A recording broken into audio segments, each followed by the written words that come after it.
Now, the best thing about David Beckham coming to the United States, it's not so much what he was able to do on the field. After all, it took him a while to win MLS Cup, and he needed a lot of help to be able to do that. What was the best thing about Beckham here is starting to loosen up this training wheels. It's the idea that we were able to now have designated players that wouldn't have to be part of the salary cap. We would be able now to just hire any player, to acquire any player, come to the league, and if they're willing to pay their salary, it won't affect even if they go beyond the salary cap. Even if one player costs more than the entire team, you can bring that player to your team if you want to, based on this rule. Now, I'm going to tell you what I think is going to be the first rule that is going to change based on Messi coming here.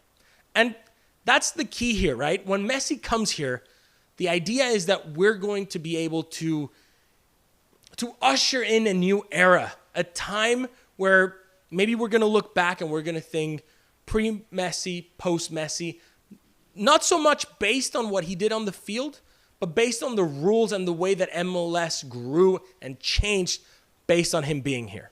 Now, again, not the sexiest of rules, but right now we're starting to see a huge impact in Messi going to Argentina and the MLS not stopping. MLS does not stop when there's an international window, which means that Miami is going to be traveling to play against Kansas City and Messi won't be there. Now, I'd be furious if the entire MLS, if all the owners got together and they found a way to bring Messi in. The idea in a league like the MLS is the idea of shared revenue, the idea that is symbiotic. Everybody's benefiting from Messi being here with the deal with Apple TV and so on. So there's already talks that next season we won't have this situation. We will stop when there's a FIFA window. Now, it can be a little complicated because the FIFA windows sometimes happen right before the playoffs. And that can create problems for the momentum of MLS. As you know, even when there's a World Cup, the MLS still plays. It's just very weird. I don't think we can afford to change the schedule, at least not yet. We have all these issues with weather. But I do think MLS has to do a better job of figuring out a way to not hinder the momentum of the league, but at the same time stopping for the international windows. If MLS is trying to grow, if we want to be a top league in the world, with that comes a lot of players that play for the national teams. We're already seeing that.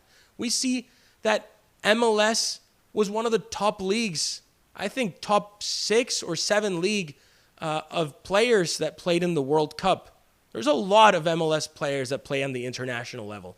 And these teams should not be punished, particularly right before the playoffs, because they have a lot of players that play for their national teams. These players shouldn't be punished, that maybe they'll miss out on winning an MLS Cup or on making the playoffs because they have to travel across the world to go represent their national teams. So that's the first rule that needs to change. Now, the good news is that Tata Martino just a few days ago mentioned that there's already discussions and that there's an advanced discussion of MLS stopping for the international breaks.